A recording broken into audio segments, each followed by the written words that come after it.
할렐루야. 주님의 이름으로 환영합니다. 우리 마음을 다해서 뜻을 다해서 거룩하신 하나님께 예배 드리겠습니다. 다 같이 기도하겠습니다.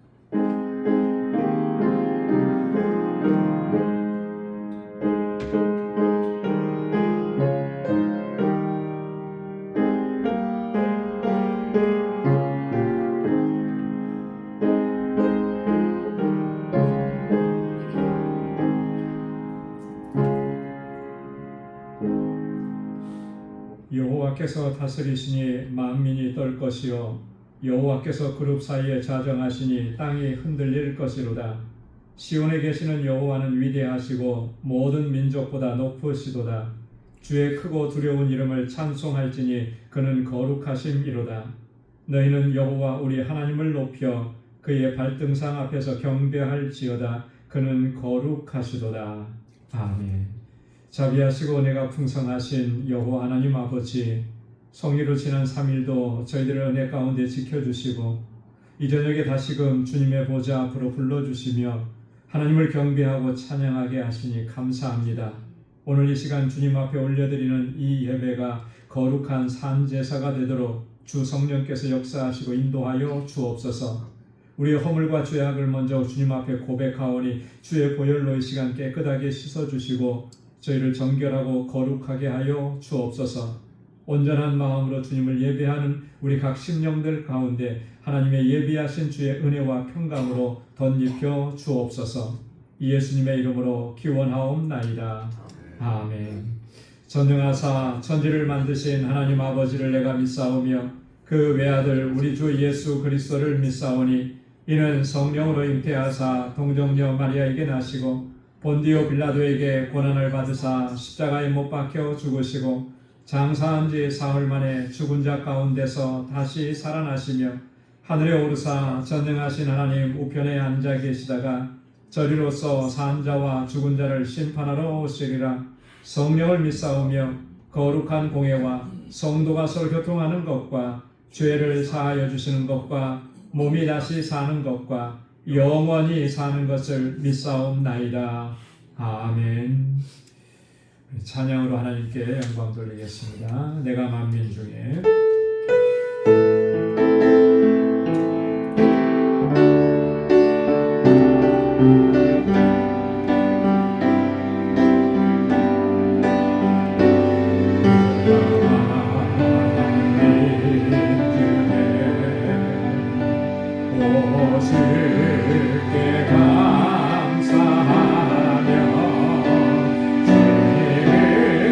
찬양하리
영광이 오늘 이 자리에 함께 하시기를 소망합니다.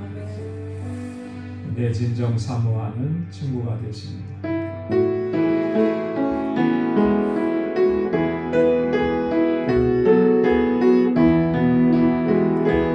내 진정 사모하는 친구가 되시는 구주 예수님은 아름다워라. 산 밑에 가까요 빛나는 새벽별 나는 새벽 길 아주 없도다. 내 맘이 아플 적에 그 위로 되시며 나 외로울 때 좋은 친구라. 주는 적산 밑에 백합 빛나는 새벽별 이 땅 위에 비길 것이 없도다. 내 맘의 모든 염려 이 세상 고락감 주님 항상 같이 하여 주시고 시험을 당할 때에 암바의 개교를 즉시 물리치사 나를 지키네. 온 세상 날 버려도 주 예수 안 버려 끝까지 나를 돌아보시니. 주는 적산 밑에 백합 빛나는 새벽별 이 땅 위에 비길 것이 없도다. 내 맘을 다하여서 주님을 따르며 길이 길이 나를 사랑하리니. 물불이 두렵지 않고 장검이 겁없네. 주는 높은 산성 내 방패시라. 내 영혼 먹이시는 그네 누리고 나 친히 주를 뵙기 원하네. 주는 저 산 밑에 백합 빛나는 새벽별 이 땅 위에 비길 것이 없도다. 내 맘을 다하여서 주님을 따르며 길이 길이 나를 사랑하리니. 물불이 두렵지 않고 장검이 겁없네. 주는 높은 산성 내 방패시라. 내 영혼 먹이시는 그네 누리고 나 친히 주를 뵙기 원하네. 주는 저 산 밑에 백합 빛나는 새벽별 이 땅 위에 비길 것이 없도다.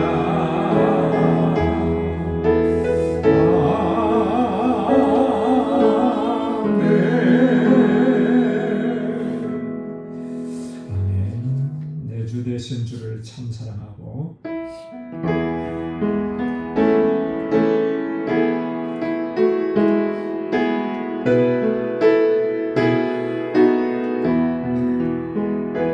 내 주 되신 주를 참 사랑하고 꼭 그에게 죄를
우리가 그렇게 고백하며 주님 앞에 나아가시길 소망합니다. 우리 이 시간 다 같이 기도하겠습니다.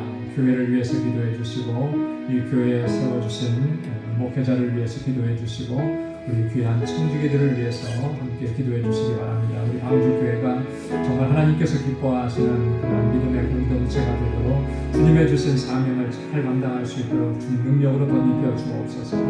또 주일학교와 유스그룹과 EMA 우리 자녀들을 위해서 기도하고 우리 저들을 인도하는 우리 교사들을 위해서 기도해 주시고 목회자를 속히 허락해 주시기 위해서 기도해 주시기 바랍니다. 7월에 있는 단기 선교 18명의 선교단원들 주님의 능력으로 붙잡아 주시고 우리 온 교회가 하나가 되도록 주님 역사해달라고 기도해 주시고 우리 알라메다 광주교회를 위해서 사역하시는 우리 장보은 전도사님 또 우리 함께 동역하는 우리 박지만 한여정 선교사님 또 우리 함께하는 모든 평신도 리더들을 위해서 함께 기도해 주시기 바랍니다. 또 세계 각지에서 복음을 증거하는 우리 선교사님들을 위해서 기도하시고 또 우리 함께 협력하시는 우리 니카라과의 선교사님, IT 또 필리핀 우리 선교사님들을 위해서 기도해 주시기 바랍니다.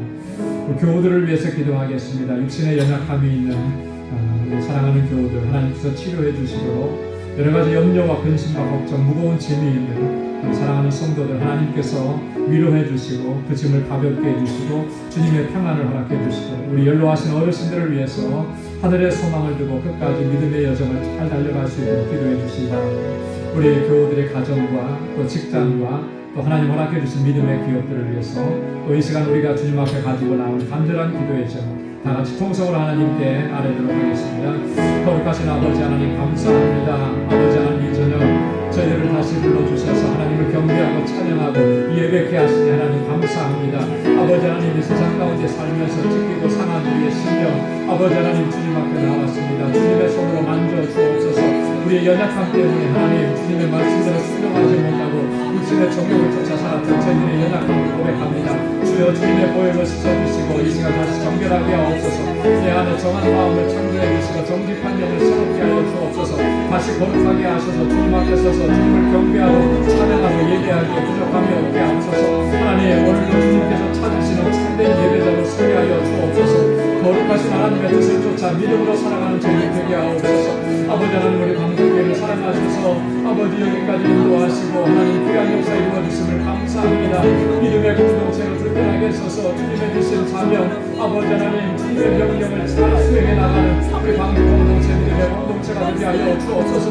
아버지 하나님 이 재단에 세워주신 하나님의 신실한 종들을 붙잡아 주옵소서. 기름으로 세우셨습니다. 능력으로 강력해 주옵소서. 아버지 저희의 마음을 다하고 뜻을 다하여 아버지를 섬기게 하시고 아버지 하나님 이 재단에 정말 귀한 청지기들이 다 될 수 있도록 은혜의 은혜를 더하시고 귀한 역사 이루어 주옵소서. 우리 온 성도들의 마음과 뜻을 하나가 되게 하여 주옵소서. 하나님의 아름다운 공동체를 이루어가게 하시고 아버지 하나님의 사랑으로 섬기는 공동체가 되도록 인도해 주옵소서. 우리 사랑하는 자녀들을 위해서 기도합니다. 주일학교와 유스록과 예언을 위해서 기도합니다. 저들을 아버지 붙잡아 주시고 우리 가운데 인도하여 주옵소서. 능력의 장중에 붙들어 주셔서 하나님 이 세대에 하나님께서 귀하게 사용하시는 믿음의 일꾼들이 다 되게 하시고 유혹과 시험이 많은 이 세대를 넉넉히 이겨나갈 수 있도록 주님 능력의 장중에 붙들어 주시고 저들을 말씀으로 양육할 주의 종 하나님 속히 허락하여 주옵소서. 하나님 올해도 하나님 7월의 단기 선교를 우리에게 허락해 주심을 감사합니다. 하나님 아버지 우리 온 성도들이 기도하며 마음과 뜻을 합하여서 이 선교를 준비합니다. 하나님 귀한 역사 이루어 주시고 특별히 아버지 18명의 선교단원들 한 사람 한 사람 능력의 장중력을 불러주시고 성령으로 충만하게 하옵소서. 아버지 하나님 은혜의 역사를 체험하는 그들의 시간이 되도록 인도해 주옵소서. 아버지 하나님 우리 하나님이나 방주교회 주님 견고하고 든든하게 세우셔서 구원의 방주가 되게 하시고 그 지역의 영혼들을 구원하는 하나님의 놀라우신 역사를 이루어가도록 도와주시고 함께하는 우리 모든 동역자들에게 능력과 권능을 더하여 주옵소서.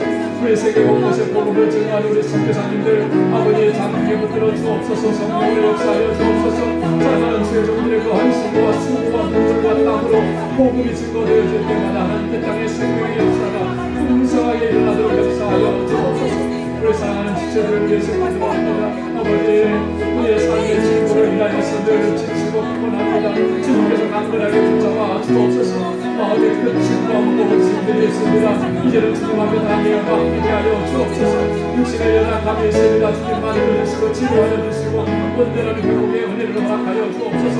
영들간의 강건함을 허락하여 주옵소서.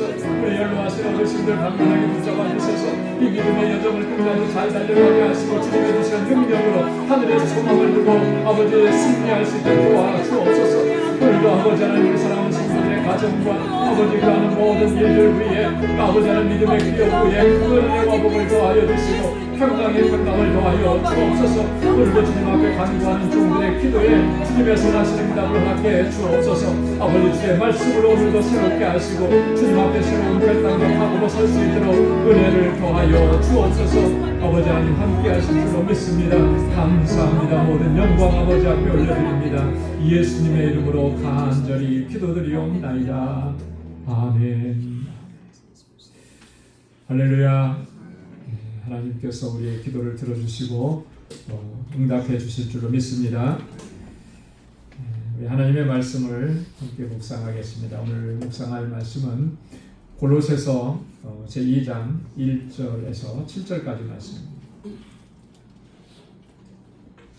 골로새서 제2장 1절에서 7절까지 한 절씩 교독하겠습니다.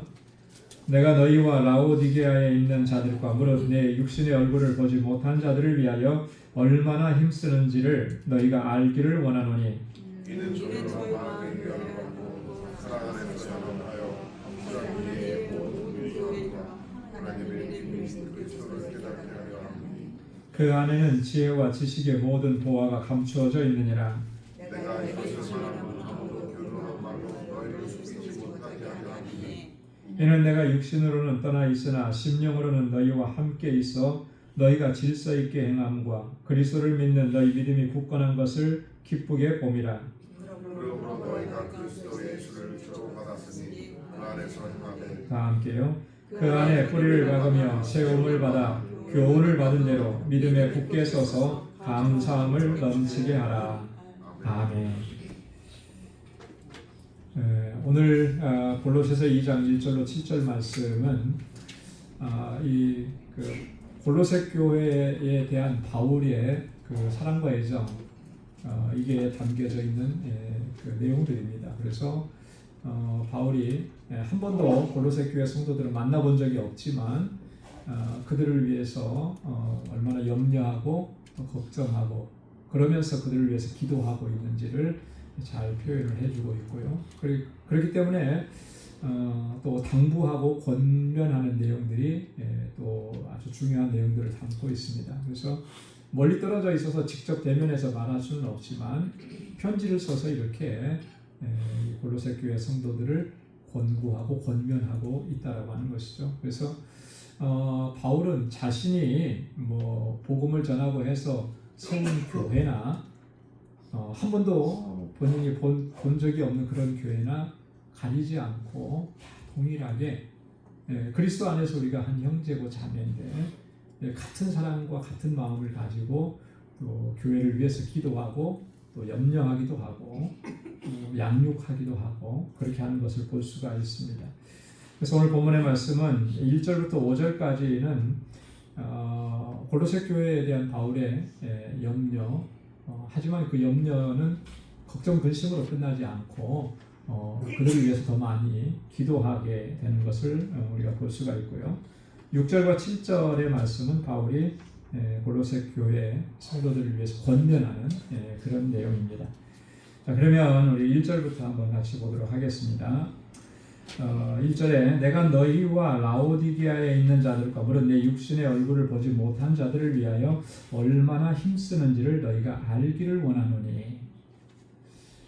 이거는 바울이 공치사하는 건 아닙니다. 그죠?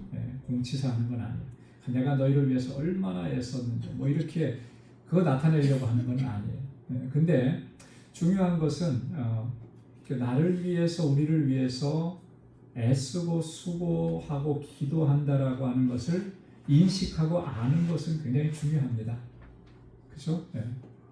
여러분 이 마음속으로만 품은 사랑과 그 사랑을 표현하는 것은 사랑한다라고 하는 측면에서 똑같죠, 사실은. 그러나 그것을 받는 사람의 입장에서는 다르잖아요. 그죠?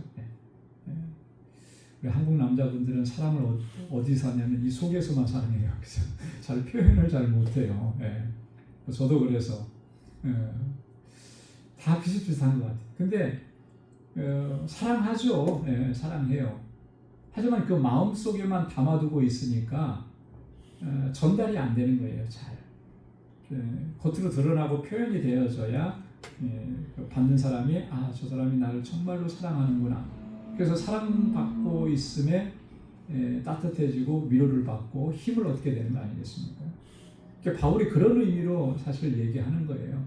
내가 여러분들을 한 번도 본 적은 없지만 여러분들을 위해서 참 많이 기도하고 얼마나 애쓰고 수고하는지 여러분 그거 기억했으면 좋겠습니다. 왜 그렇게 했습니까? 나를 위해서 기도해 주는 사람이 있고 나를 위해서 염려해 주는 사람이 있다라고 하는 것을 들으면 용기가 되잖아요. 위로가 되잖아요. 그죠? 한 번도 얼굴을 본 적이 없는데 저분이 나를 위해서 이렇게 기도해 줬구나. 위로가 돼요. 이번에 저 사람이 이렇게 치료받는 과정 중에 좀 놀라운 일들을 몇 번 이제 경험한 적이 있어요. 그건 뭐냐면 한 번도 본 적이 없고 알지도 못하는 사람인데 아프다는 걸 알고 기도를 해준 거예요. 우연히 만났는데 얼굴이 본 적이 없어요. 그런데도 누구시냐고 이렇게 서로 통성명하다 보니까 방주교회 사모요. 그러니까 그러셨냐고 소식 듣고 기도했다. 그렇게 얘기해요. 놀랍지 않습니까? 이게 믿음 안에서 우리가 같이 신앙생활하고 서로 얼굴도 본 적이 없고 다른 공동체에서 신앙생활을 했어도 우리가 그리스도 안에서 하나라고 하는 것을 경험하게 하시는 거예요. 그죠? 오늘 바울이 그런 의미에서 지금 얘기를 하는 것입니다. 여러분들을 위해서 수고하고 애쓰는 것 여러분들 기억하시고 그것을 기억하면서 위로받고 힘을 얻으십시오. 이제 그런 의미를 두고 얘기하는 것이죠. 여기서 너희와 그랬잖아요. 이 너희는 누구를 가리키는 겁니까? 골로새 교회 성도들이겠죠. 라오디게아에 있는 자들과 여러분 라오디게아는 좀 어디서 많이 들어보셨죠? 라오디게아 어디서 들어보셨을까요? 요런 저기는 들어보셔야 되는데 기억나셔야 돼요. 라오디게아 교회. 요한계시록 2장과 3장에 보면 소아시아 7교회가 나옵니다. 이 소아시아에 있는 7교회에게 주님께서 주신 각 교회에게 주신 말씀이 있어요. 거기에 맨 마지막에 나오는 교회가 라오디게아 교회입니다. 그래서 저는 외울 때 머리 글자만 외웠어요. 에서보두 사빌라. 에서보두 사빌라 하면 이제 라니까 라오디게아. 바울이 지금 골로새 교회 성도들뿐만 아니라 라오디게아에 있는 성도들에게도 이렇게 같이 이제 그러니까 이 편지는 골로새서지만 골로새 교회 성도들한테만 읽혀지는 건 아니에요. 여러분 회람서신이라는 말 아시죠? 그죠? 회람이라는 말은 돌려 읽는 거예요. 돌려가면서 그런 회람서신의 일종이에요. 골로새 교회 성도들도 이 편지를 읽고 라오디게아 성도들도 또 그 편지를 읽고 뭐 이렇게 되는 거예요. 그러니까 이제 라오디게아. 자, 그러면 골로새하고 라오디게아는 어느 정도 거리 떨어졌는가? 지리적으로 보면 그렇게 멀지 않아요. 요즘 식으로 차 타고 가면 20분, 15분도 안 가는 거리. 이 골로새라고 하는 지방에서 북서쪽으로 약 16km 정도 떨어진 거예요. 여러분 16km면 10마일 정도 되는 거죠, 그죠? 네, 10마일. 10마일 얼마 아닌 거리죠. 뭐 그때 당시는 좀 먼 거리일지 몰라도 가까운 거리에 있는 그런 이 라오디게아 교회가 바로 요한계시록에 나왔던 라오디게아 교회하고 같은 교회예요. 같은 교회. 이 라오디게아 교회는 알려지기로는요. 이 라오디게아라고 하는 그 지역이 굉장히 부유한 도시였다고 합니다. 금융 산업이 발달하고 그래서 이제 부귀영화를 누리고 또 예술, 문화, 정치적으로 중심지 역할을 했었고. 그러니까 이 사람들이 여러분 이렇게 잘 살고 그러면은 뭐가 높아요? 잘 살고 그러면 콧대가 높잖아요, 그죠? 미국 사람들 잘 사니까 전 세계의 나라 사람들 다 아래로 보잖아요. 그죠? 이 라오디게아 지역에 사는 사람들도 그랬어요.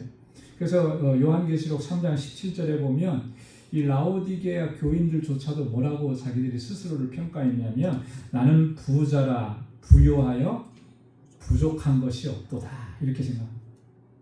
이미 이 땅에 살면서 천국을 누린다고 그렇게 생각을 한 거예요. 그런데 주님께서 그들을 향해서 얼마나 아주 신랄하게 책망하십니까? 너는 부자라고 했지만 너는 벌거벗은 자다. 너는 벌거벗은 자다. 육적인 삶에는 부요함이 넉넉함이 있을지 모르지만 그 육적인 삶의 부요함과 넉넉함이 넘침이 영적으로는 피폐하게 만들었다라고 합니다. 여러분 이게 어느 시대나 거의 패턴이 동일해요. 그죠? 잘 살게 되고 부유하게 되고 잘 나가게 되고 높은 자리에 오르게 되면 그게 하나님의 은혜인 줄 알고 더 신앙생활 열심히 하고 믿음으로 살아야 되는데 이게 꼭 반대로 가더라고요. 반대로. 이건 2000년 기독교 역사에 있어서 변함없는 패턴이에요. 변함없는. 우리나라 같은 경우도 여러분 복음이 들어왔을 때가 언제입니까? 첫 선교사가 1885년 그죠? 지금 그러면 몇 년 된 거죠? 올해가 우리나라 복음이 전해진 140년 됐네요. 처음에 복음이 전해졌을 때 우리나라 상황은 어땠습니까? 1885년 우리는 그 시대를 안 살아봤지만 역사적으로 너무나 잘 알잖아요. 얼마나 힘들고 고달프고 그죠? 먹을 것 없고 선교사들이 우리나라에 처음 와가지고 딱 봤을 때 우리나라에서 정말 그 뭐라 그럴까요? 이 미국에서 선교사들이 와서 이렇게 우리나라의 그 현실을 보면서 정말 그 표현한 것 말로 다 표현을 못해요. 이렇게 얼마나 처참하고 비참했는지. 그 선교사님들의 그 기록을 보면 그 시대에 우리가 이랬구나. 이런 데를 선교사님들이 오셨구나.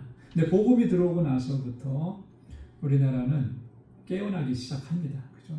개화되기 시작을 해요. 그래서 기독교 역사 초기에 우리 사회를 이끌어갔던 그 어떤 힘은 교회고 기독교였습니다. 비록 기독교인 숫자가 얼마 안 됐지만 선교사님들이 굉장히 열정적으로 얼마 전에 제가 사람 기적을 만든다라고 하는 그 다큐멘터리 나온 걸 봤는데 우리 선교사님들에 대한 이야기예요.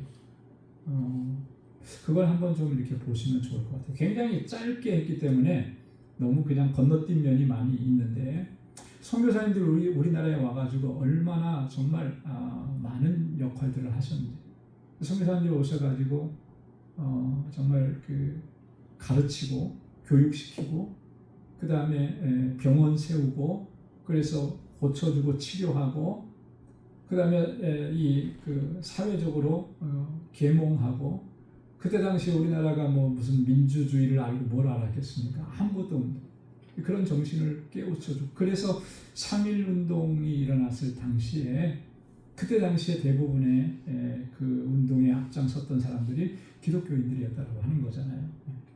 선교사님들이 그런 역할을 해준 거예요. 그래서 우리나라가 이렇게 정말 하나님의 은혜로 잘 살게 됐는데 지금은 어떻게 됐습니까? 지금 정말 더 그러면 은혜에 감사해서 더 열심히 주를 섬기고 해야 되잖아요. 근데 그렇지 않잖아요.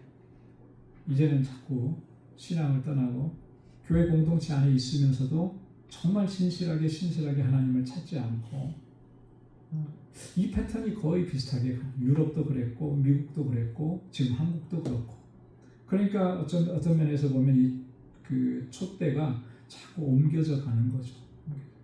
여러분 이 촛대가 옮겨져 가면은 그 땅이 어떻게 되겠습니까? 영적으로 피폐해져 가는 것이고 물론 끝까지 남은 사람은 있겠죠. 남은 자는 있어요. 하지만 그것처럼 안타까운 일들이 없는 거잖아요. 그렇게 되지 않도록 우리 조국 대한민국이 하나님을 섬기는 그 신앙 안에서 견고하게 서고 우리가 살고 있는 이 미국 땅이 하나님의 은혜 안에서 하나님께 영광 돌리는 그런 삶을 살아가는 나라가 되도록 그렇게 힘써서 우리가 기도해야 되고 우리 한 사람 한 사람이 또 그 역할을 감당해야 할 줄로 믿습니다. 이 라오디게아 교회가 그래서 역사적으로 보면요, 이렇게 부유했었는데 지진이 많이 일어났대요. 그래서 그 지진으로 인해서, 특히 대지진으로 인해서 그 도시 자체가 완전히 멸망당했고, 그래서 지금 성지순례 가시는 분들 터키 이렇게 해갖고 소아시아 그 지역을 다니시는데, 그 소아시아 7교회가 저는 못 가봤습니다만 흔적도 없는 거예요. 그냥 여기가 라오디게아 교회 자리였다, 이렇게만 남아있는 거죠. 안타까운 일이죠. 여러분, 우리가 늘 간절함을 가지고 주님 앞에 더 가까이 나아갈 수 있기를 소망합니다. 이 골로새 교회, 라오디게아 교회, 이 모두 다 육신으로는 내 육신의 얼굴을 보지 못했다, 한 번도 만나본 적이 없다라고 하는 거예요. 그렇지만 만나본 적이 없기 때문에 서로가 소원하고 뭐 그런 거 아니라는 거죠. 2절 말씀에 보면, 이는 그들로 마음의 위안을 받고 사랑 안에서 연합하여 확실한 이해의 모든 풍성함과 하나님의 비밀인 그리스도를 깨닫게 하려 함이니. 바울이 힘썼다 그랬잖아요. 내가 얼마나 너희를 위해서 힘썼는지. 근데 힘쓴 내용이 뭐냐면 이런 내용을 가지고 힘쓴 거예요. 첫째는 그들이 마음의 위안을 받기를 위해서 힘썼다는 거죠. 여러분, 위안을 받는다라고 하는, 위로를 받는다라고 하는 것은 지금 굉장히 힘들고 어려운 상황이라는 거잖아요. 그죠? 고통스럽고 핍박과 박해를 받는 상황이라는 거죠. 그런 상황 가운데서 누가 위로해 줄 수 있겠습니까? 위로하시는 분은 하나님이시죠. 하나님. 그래서 위로의 하나님을 바라보라고 하는 그런 권고이기도 한 거예요. 하나님만이 우리를 위로해 주실 수가 있는, 하나님만이 우리를 어루만져 주실 수가 있는. 지난주에도 말씀을 드렸던 것처럼 지쳐있는 엘리야를 하나님께서 천사를 보내셔서 그를 어루만져 주시잖아요. 다시 힘을 얻게 하시잖아요. 그런 위로가 여러분들 마음속에 있기를 원한다. 그걸 위해서 힘쓰는 거예요. 왜 편지를 쓰는 목적도 그거예요. 저들이 이 편지를 읽으면서 하나님의 위로를 경험할 수 있기를 원한다. 이 일을 위해서 힘썼다는 거죠. 여러분들이 사랑 안에서 연합해야 된다라고 하는 것을 강조하는 겁니다. 그래서 이 공동체가 사랑 안에서 하나가 되고 연합하기를 위해서 바울이 지금 애를 쓰고 있는 거예요.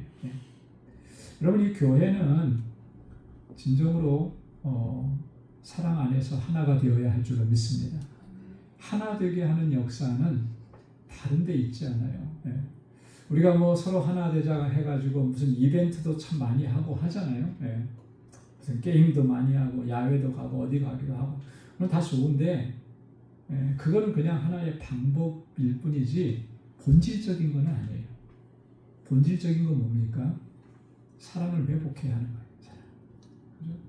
주님께서 우리에게 명령하시고 말씀하신 것처럼 내가 너희를 사랑한 것 같이 너희가 서로 사랑하라. 사랑의 마음을 회복해야 됩니다. 이게 회복되어지지 않으면 그런 이벤트로는 어떤 것도 이루어지지가 않아요. 이벤트는 항상 뭐라고 그랬습니까? 일회성이잖아요. 그죠? 일회성.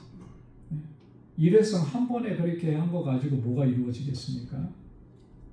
방법은 뭐 하나의 방법은 조그만 방법은 될 수 있지만 본질적인 그런 게 아니에요. 우리 안에서 정말 주님의 말씀을 따라서 사랑하는 그 마음을 회복시켜야 돼요. 주님의 사랑 안에서 내가 온전히 거하면 형제 사랑, 이웃 사랑에 대한 마음도 그 안에서 생겨나게 되는 것이죠. 그 사랑이 있을 때 우리가 연합을 이루어갈 수 있게 되는 줄로 믿습니다. 확실한 이해의 모든 풍성함과 우리 안에 이해를 갖게 하기 위해서 확실한 이해의 풍성함을 얻기를 위해서 간구하는 것입니다. 이 이해라고 하는 것은 다른 말로 얘기하면 통찰력이에요. 분별력이라고 하는 거죠. 그런 분별력이 있어서 그 분별력이 풍성해지기를 원합니다. 라고 하는 그런 바울의 소망인 것입니다. 그리고 하나님의 비밀인 그리스도를 깨닫게 하려 합니다.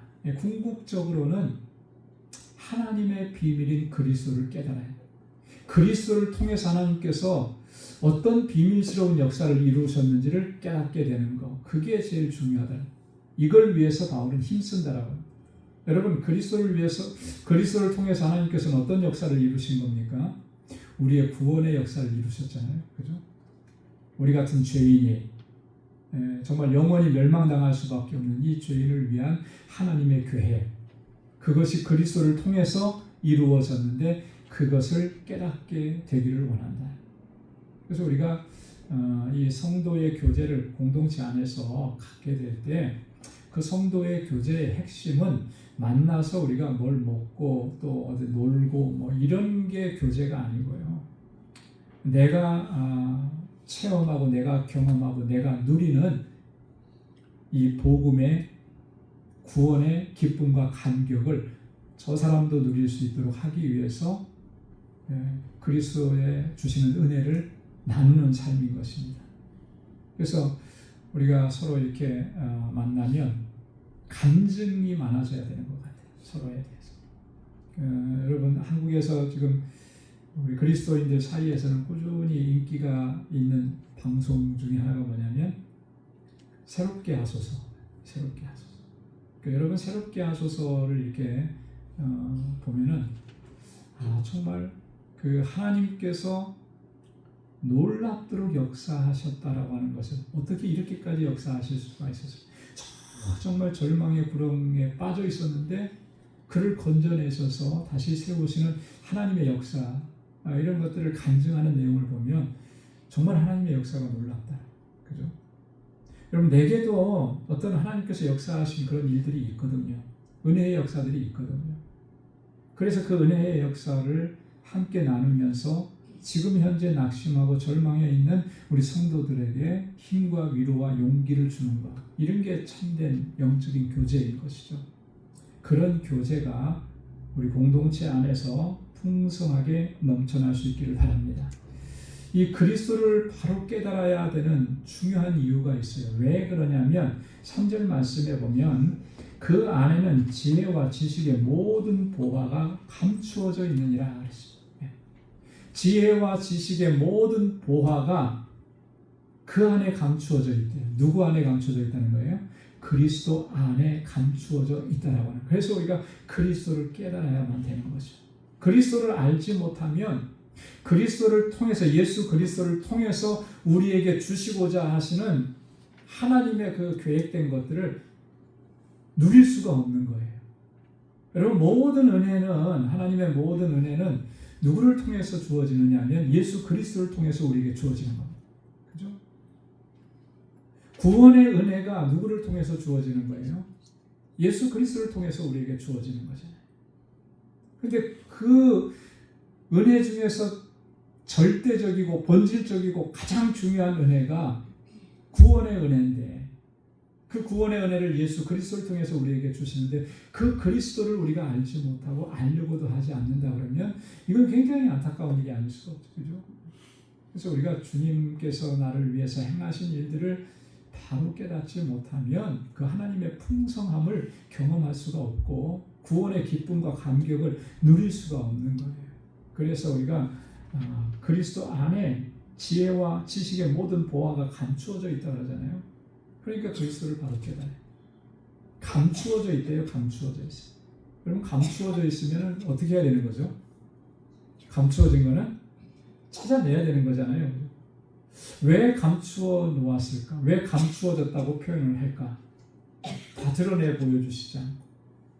감추어졌다라고 이렇게 말하는 것은 두 가지 의미에서 그렇습니다. 이건 뭐냐면 그 모든 지혜와 지식의 보화가 오직 그리스도 안에만 있기 때문에 감추어졌다고 표현하는 거예요. 다른 데서 있지 않아요. 그러니까 다른 데서 찾으려고 해도 찾을 수가 없는 거죠. 그리스도 안에만 있기 때문에. 또 하나는 그리스도 안에 있는 이 지혜와 지식의 모든 보화들은 믿지 않는 자들에게는 개방이 안 된 거예요. 믿지 않는 사람들은 알 수가 없는 거죠. 그죠? 오직 믿음 안에서만 그걸 볼 수 있고 얻을 수가 있는 거예요. 믿음의 눈이 떠져야 되는 것이죠. 구원의 은혜가 임해야 되는 거예요. 그 믿음으로 살아가려고 우리가 애쓰고 힘씁니다. 그렇게 그리스도를 묵상하고 하나님의 말씀을 묵상할 때 그리스도 안에 담겨져 있는 그 모든 지혜와 지식의 아름다운 보화들을 우리에게 허락해 주시는 줄로 믿습니다. 그래서 바울은 이 일을 위해서 이 골로새 교회 성도들이 그 부요함을 누릴 수 있게 되기를 위해서 내가 정말 여러분들을 위해서 애를 쓰고 힘쓴다라고 합니다. 자, 그러면 그리스도 안에 있는 지혜와 지식의 그 모든 보화들을 왜 얻어야만 합니까? 왜 얻어야 하겠습니까? 우리가 이 땅에서 좀 더 잘 살고 더 부유하고 넉넉하게 살기 위해서, 바울이 그런 관점으로 얘기하지 않아요. 오늘 4절 말씀에 보면 이렇게 얘기합니다.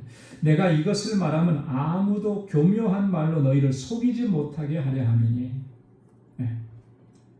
속임을 당하지 않듯 미혹당하지 않게 하기 위해서 그런 거예요. 여기서 말하면 아무도 교묘한 말로 너희를 속이지 못하게 하려 함이니. 아무도라 그랬잖아요.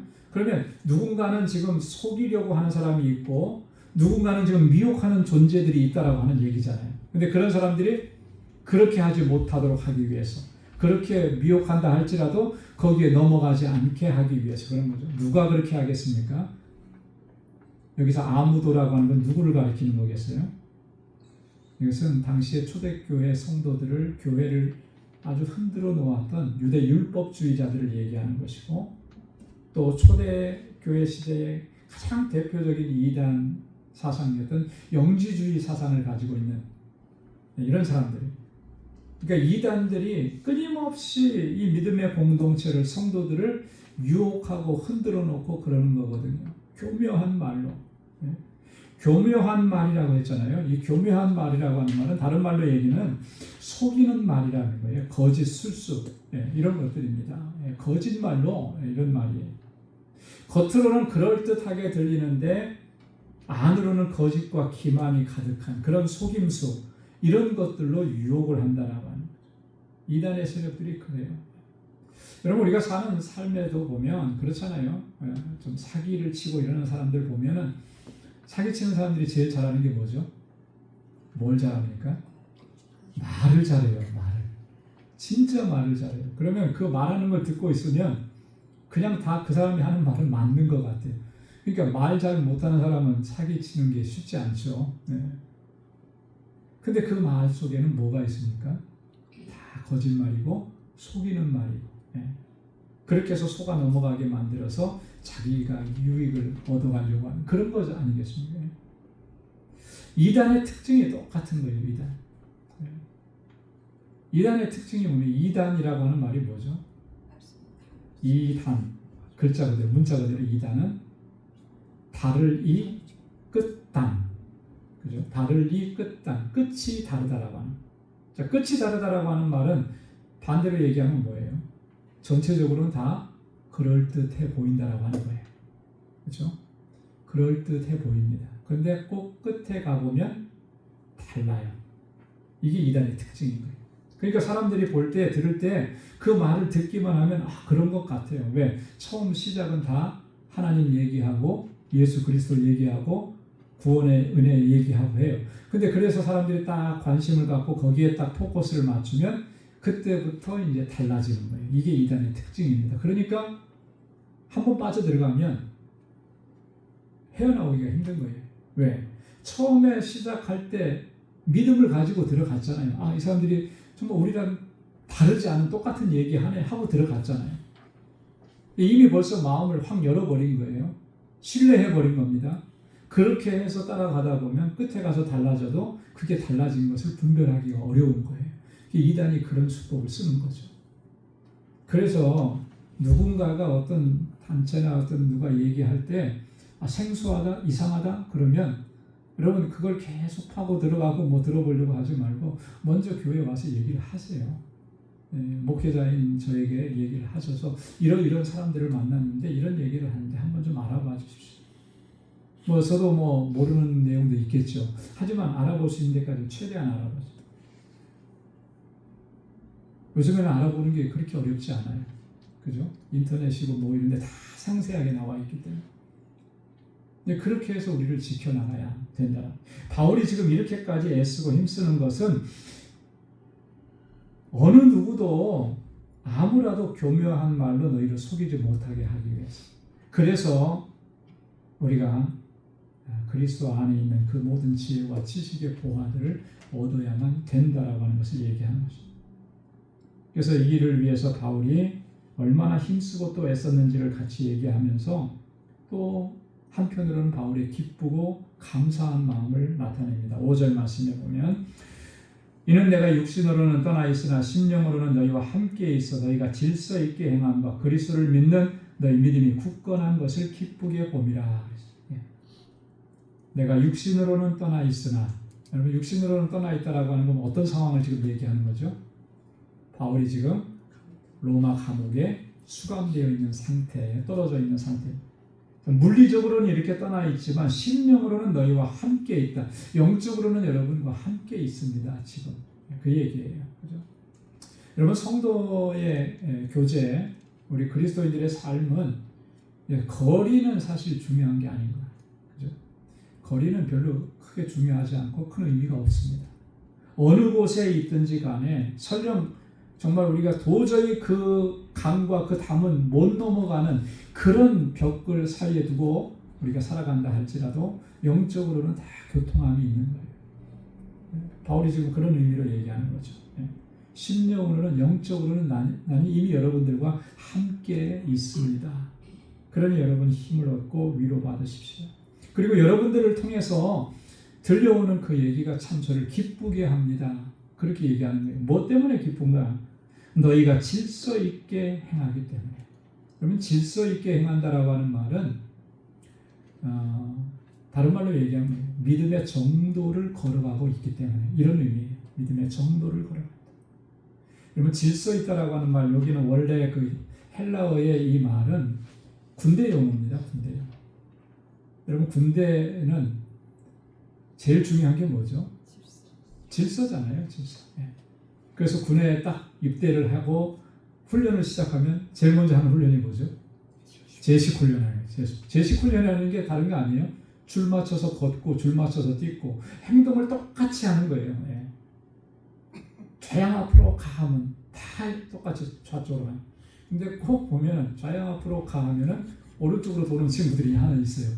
그래서 단체 기합 받기도 하고 막 기합 받고 그런 일들이 있는데 그런 걸 하나로 만들기 위해서 제식 훈련하는 거거든요. 그거는 앞으로의 군대 생활이 질서 있는 그런 생활을 할 수 있게끔 군인다운 모습을 갖추게끔 하기 위해서 그런 거거든요. 군인이기 때문에 군인이 걸어가야 될 그 길로 걸어가는 거죠.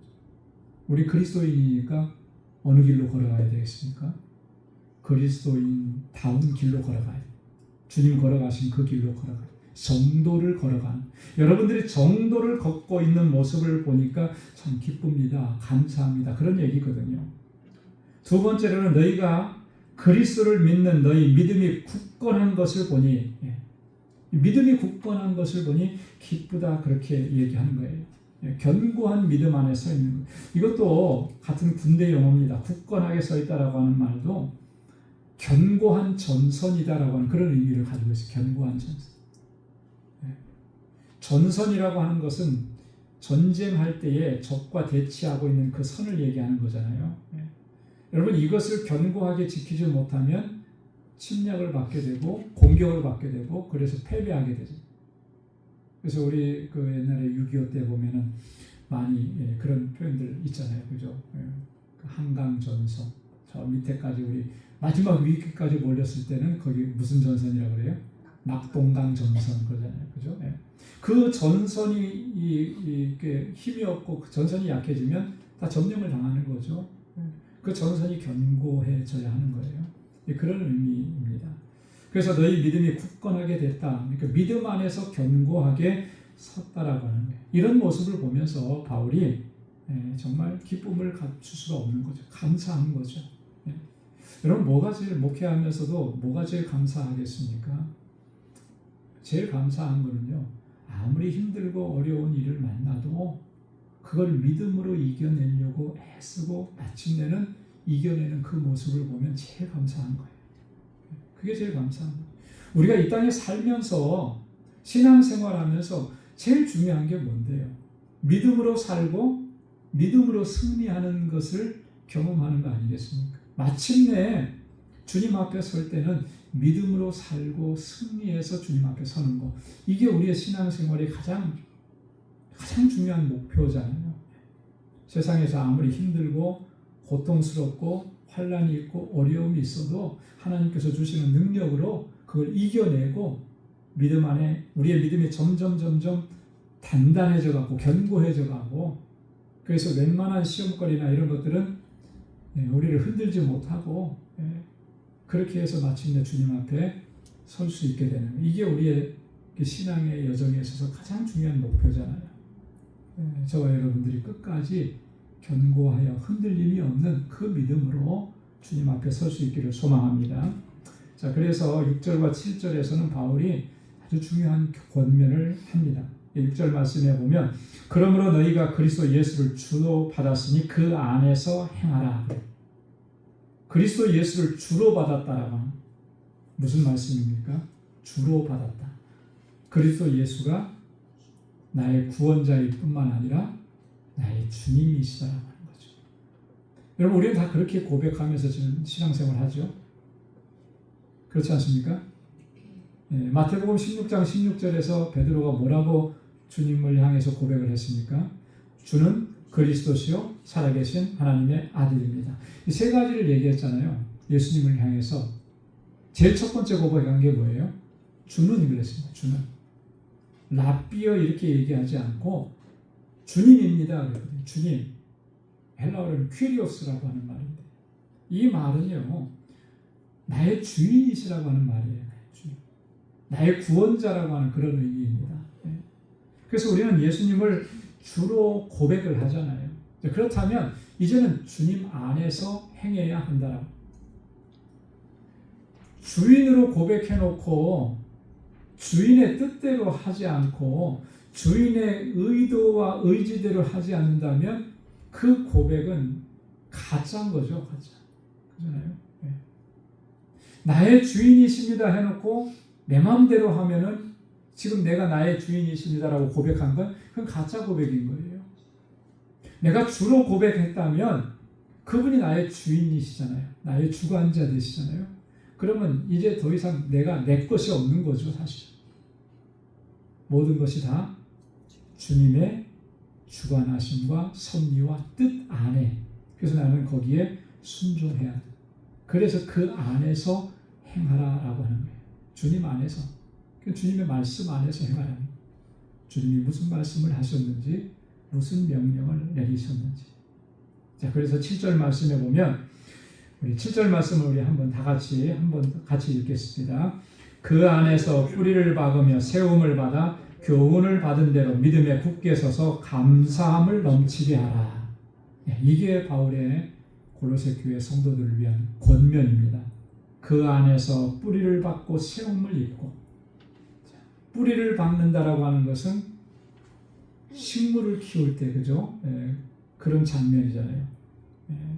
요즘에 봄철이라 가드닝 하는 사람들이 참 많고, 꽃도 이렇게 갖다가 심고 뭐 하더라고요. 그러면 이제 땅을 파고 뭐 해가지고 새로운 꽃을 갖다 심어놓고 물을 주고 그래요. 그러니까 뿌리가 잘 내리도록. 얼마 전에 조그마한 화분 조그마한 요만한 거를 하나를 샀어요. 뭐죠 이름을 잊어버렸는데 수국, 작은 수국, 한 줄기 나온 수국을 하는 거 집에다 넣으려고 했는데 옮겨 심어놓으니까 이게 금방 죽어버리더라. 뿌리를 잘 못 내리는 거죠, 그죠? 뿌리를 잘. 옮겨 심을 때 뿌리 내리는 게 굉장히 중요해요. 힘들더라고요. 쉽지 않아요. 화분갈이 할 때 그래서 많이 이렇게 식물들이 죽잖아요. 뿌리를 잘 못 내리니까. 영적인 삶에도 그래요. 우리가 영적인 뿌리를 잘 내려야 돼요. 믿음의 뿌리를 잘 내려야 돼요. 우리의 믿음의 뿌리를 어디다 둬야 되겠습니까? 예수 그리스도 우리 주님께 둬야 되죠. 말씀에 둬야 돼요. 그죠? 주님과 교제하며 우리의 뿌리를 내려야 돼요. 그러면 그 믿음은 견고하고 든든하게 서가는 것입니다. 세움을 입는다 그랬잖아요. 세움을 받는. 이거는 건축을 비유로 드는 거예요. 그죠? 건물을 세울 때도 마찬가지잖아요. 건물을 세울 때 제일 중요한 게 뭐죠? 기초잖아요. 기초. 기초가 든든해야 건물을 든든하게 세워갈 수 있는 거잖아요. 그 기초라고 하는 것이 결국 그리스도 안에 우리 믿음의 뿌리를 내리는 거라는 거예요. 여러분들이 그렇게 해야 합니다. 신앙생활하면서 다른 곳에다가 관심을 두고 다른 곳에 열정을 두지 말고 그리스도 안에 믿음의 뿌리를 잘 내리도록 그렇게 해야 하는 것입니다. 이렇게 권고하는 거예요. 그렇게 하려면 교훈을 받은 대로 믿음에 굳게 서라. 교훈을 받은 대로. 네. 바울을 통해서든지 이 골로새 교회 같은 경우는 누가 이 골로새 교회에서 영적인 리더 역할을 했습니까? 에바브라라고 하는 분이 계세요. 에바브라라고 하는 주의 종이 이 골로새 교회를 세웠다. 그리고 양육했고 목양했다. 이렇게 알려져 있습니다. 그 에바브라를 통해서 교훈을 받은 것, 주님의 말씀을 통해서 교훈받은 거 아니겠습니까? 그렇다면 교훈받은 대로 그대로 살아가야 된다라고 하는 거예요. 그렇게 되기를 원합니다. 그래야만 여러분들의 믿음이 견고해질 수 있습니다. 라고 하는 얘기죠. 그리고 마지막으로 세 번째는 뭐예요? 감사함을 넘치게 하라. 사실 어떻게 보면 골로새 교회, 초대학 교회들이 다 대부분이 그랬죠. 감사할 조건들이 찾아보기가 힘들 정도로 어렵고 힘든 삶이었어요. 그죠? 경제적으로는 굉장히 어렵고 궁핍한 삶이었고, 그리고 박해가 많았고 핍박이 많았고, 단지 그 예수 믿는다는 것 하나 때문에 핍박받고 소외당하고 가족 그 구성원 안에서 쫓겨나고, 그런데 어떻게 감사할 수 있겠는가? 그런데 그럼에도 불구하고 감사해야 한다는 것이죠. 왜 그렇습니까? 그게 중요한 게 아니고 내가 지금 죄와 사망 가운데서 건짐을 받고 구원함을 받고 하나님의 자녀가 되었다. 이 하나 때문에 그런 거예요. 이것 때문에. 그래서 우리가 범사에 감사할 수가 있는 거죠. 범사에 감사할 수 있는 이유는 어떤 것이 잘 되고 형통했기 때문이 아니라 내가 구원받았기 때문에, 내가 죄인 중에 괴수였는데 그래서 영원한 심판과 멸망이 내 앞에 놓여 있었는데 나를 거기서 건져내셔서 하나님의 자녀가 되게 하시고 내게 영생을 주셨고 이 땅에 살면서 영생의 소망을 가지고 천국의 소망을 가지고 살아갈 수 있게 하신 것. 그게 감사한 거죠. 그것에 대한 진실한 감사가 있으면 범사의 감사가 가능한 거예요. 그런데 이 구원의 기쁨과 감격에 대한 감사가 식어지면 범사에 감사하는 일은 불가능한 일이 되죠. 불가능하죠. 있을 때는 감사할 수 있어요. 그러나 없어지면 감사가 사라지게 돼요. 불평과 원망과 짜증이 생겨나게 돼요.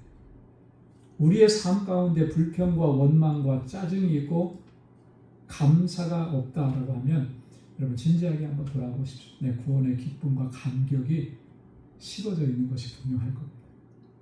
그래서 어떤 상황을 바꿔놓고 감사하게끔 이게 중요한 게 아니고 나 자신의 하나님과의 관계 안에서 내가 정말 얼마나 이 구원의 은혜에 대해서 기뻐하고 감사하고 있는지 이걸 점검해 봐야 합니다.